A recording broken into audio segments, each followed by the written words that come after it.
professeur Didier Raoult, quelle est l'évolution de l'épidémie actuellement? Quelle est sa place dans l'histoire des crises sanitaires?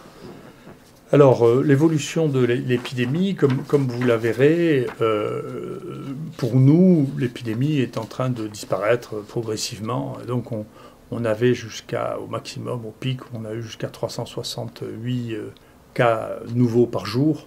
Et là, actuellement, on est plutôt dans la zone de 60-80 par jour.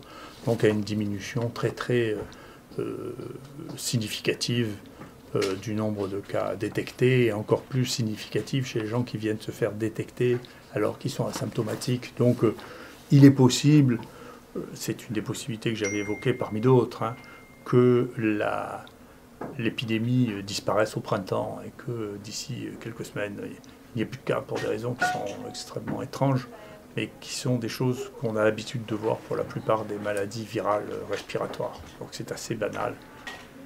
Si on essaie de replacer ça dans le cadre des épidémies, des crises sanitaires, vous voyez, on peut mesurer les crises sanitaires avec ces images. Vous voyez les crises sanitaires d'été, vous vous rappelez la canicule de 2003, la canicule de 83 que j'ai vue, vous voyez que l'été, si vous surveillez au fur et à mesure, vous pouvez détecter les crises sanitaires très aisément. C'est une des propositions que j'avais fait quand j'avais fait un rapport au ministère de la Santé. Son cabinet, la DGS ne voulait pas en tenir compte et malheureusement c'est ce qu'il faut faire parce que ça permet de détecter les vraies crises sanitaires. Donc si on essaie de voir si actuellement la crise sanitaire a une incidence sur la mortalité en France, la réponse est non. Les crises sanitaires qui ont, pendant l'hiver, joué une différence significative sont en 97, 2000, 2009 et 2017. Mais on est très loin actuellement, si on cumule, vous voyez, les mois de décembre à mars, de la crise sanitaire de 2017, où il y avait eu énormément de grippe H3N2. Il se trouve que cette année, il y a eu beaucoup moins de grippe et beaucoup moins de VRS, ce qui fait que l'augmentation de la mortalité liée à ce nouveau virus n'est pas visible significativement dans l'ensemble de la population. Bien entendu, il y a d'autres phénomènes, c'est multifactoriel, mais on ne peut pas dire, c'est que j'ai horreur de prédire, mais quand même j'avais prédit que cette crise sanitaire ne modifierait pas l'espérance de vie des Français. C'est le cas, on fera les comptes, pas plus que d'ailleurs en Chine, 3000 ou 4000 morts ne modifient l'espérance de vie des 1,3 ou 4 milliards de Chinois dans l'année. C'est pas vrai. Donc c'est, encore une fois, c'est bien de faire face aux crises sanitaires, de les gérer. Il faut les gérer sans angoisse, sans inquiétude, en étant le plus professionnel possible, en gérant les choses au coup à coup, en essayant de diagnostiquer, isoler et traiter les malades pour éviter qu'il y ait plus de morts qu'ailleurs. Voilà. Et donc ça, c'est un point qui me paraît très important. Sur le plan du traitement, où en êtes-vous? Sur le plan du traitement, nous, on est très contents. On est maintenant, ce qui est souvent le cas, quand on s'attaque à un problème, on a très généralement, rapidement, la plus grande série mondiale. Donc c'est le cas de pratiquement toutes les maladies sur lesquelles on s'est attaqué. Il y en a une dizaine comme ça, dans lesquelles on a la plus grande série de malades mondiales. Voilà. Et donc je pense que sur le Covid, on arrive maintenant probablement à avoir la plus grande série mondiale dans un seul centre, avec... donc ici, on a testé 76 000 sérums de 32 000 patients. 4 296 étaient positifs. On a traité ici à l'IHU Méditerranée infection plus de 3 000 personnes. 2 600 ont été traités par notre protocole hydroxychloroquine plus azithromycine, dont 10 sont morts, c'est-à-dire on confirme qu'on a une mortalité qui est inférieure à 0,5% pour l'instant, ce qui est un des résultats, ou le résultat le plus spectaculaire actuellement au monde. Voilà, donc on est très content.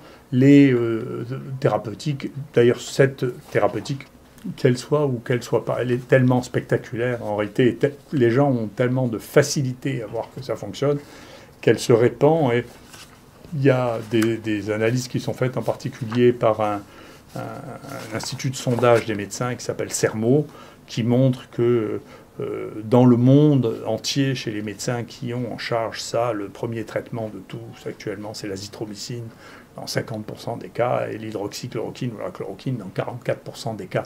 C'est massif. Ça veut dire que les praticiens adoptent ça parce que tout simplement ça marche. Et d'une manière très intéressante, et qui donnera probablement à réfléchir aux gens sur la méthode, est sorti un papier sur Remdesivir qui est dans le New England, qui est un défi à toute méthodologie, puisque pour la première fois, on ose publier une étude où il n'y a pas de comparatif. C'est-à-dire on ne compare ce traitement à rien, pas même historiquement. Donc c'est extraordinaire. Et donc la seule chose que l'on note, c'est qu'il y a une toxicité considérable, c'est-à-dire qu'il y a 60% d'effets secondaires, ce qui veut dire que ce médicament ne peut pas être utilisé en dehors des patients qui ont une forme très grave, mais les patients qui ont une forme très grave, on le sait ici, en réalité, n'ont presque pas ou n'ont plus de virus, ils ne sont plus à ce stade-là, ils sont à un autre stade.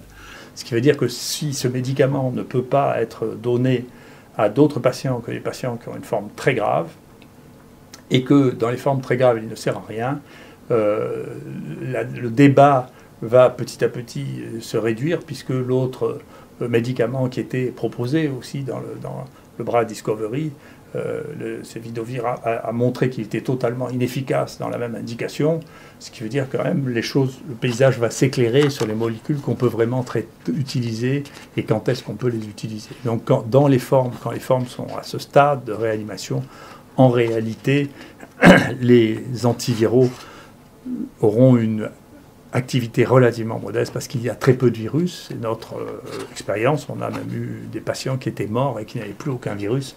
On voit mal comment un antiviral prescrit à ce stade pourrait avoir la moindre efficacité. Donc le traitement, c'est les formes modérées, c'est les formes qui sont sévères mais qui ne sont pas en réanimation, qui permettront de faire les choses. Mais c'est intéressant parce que parmi les auteurs, il y a des gens qui ont fait des grands commentaires sur nos méthodes, mais c'est la première fois que je vois un essai publié sans aucun comparateur, ni historique, ni géographique, ni rien du tout. C'est juste dans je ne sais combien de villes dans le monde, on a donné un peu de Remdesivir à des gens qui étaient malades, et avec tout ça, peut-être avec un ghostwriter, c'est-à-dire un auteur ad hoc, a réuni toutes ces données avec très peu de données biologiques pour dire, écoutez, voilà, on a donné du Remdesivir. Voilà. Et c'est intéressant parce que peut-être que c'est une des publications encore qui permettra de suivre avec intérêt les fluctuations absolument extraordinaires de l'action Gilead. Et donc je sais qu'il y a un journal qui m'accuse d'avoir des conflits d'intérêts avec Sanofi, parce que j'ai discuté avec Sanofi au moment de la création des IHU, c'est ce qu'on nous demandait, il fallait qu'il y ait au moins 1, 2 ou 3 industriels qui soient associés pour pouvoir faire du développement en France de la recherche transactionnelle. Moi j'ai discuté avec Sanofi pour faire ce que je fais maintenant, mais sans Sanofi, c'est-à-dire du repositionnement de molécules qui existent déjà. Puis les discussions ont capoté, donc on n'a pas travaillé avec Sanofi. Mais vous voyez, vous regarderez ce truc, si moi je suis le conseiller de Sanofi, je suis un extrêmement mauvais conseiller parce que Sanofi n'arrête pas de perdre de l'argent, alors que les conseillers de Gilead sont des bons conseillers pour Gilead, parce que Gilead a gagné énormément d'argent depuis le début du Covid, bien que le cours de l'action soit modulé par le fait que l'on communique sur le fait qu'il y ait des traitements alternatifs pour la chloroquine, ou que l'OMS décide que le Remdesivir est le grand traitement, on voit l'action monter. Et puis, tout ça, ce sont des choses qui sont intéressantes, et c'est sûrement un des paramètres, je ne sais pas l'interpréter plus que ça, mais il s'agit de sommes absolument colossales. Hein. On est en train de parler de la capitalisation de Gilead, c'est quelque chose de tout à fait énorme. Hein. Donc c'est intéressant de voir, vous voyez, les fluctuations de ce cours en fonction des annonces dans la presse de l'efficacité ou de traitements substitutifs.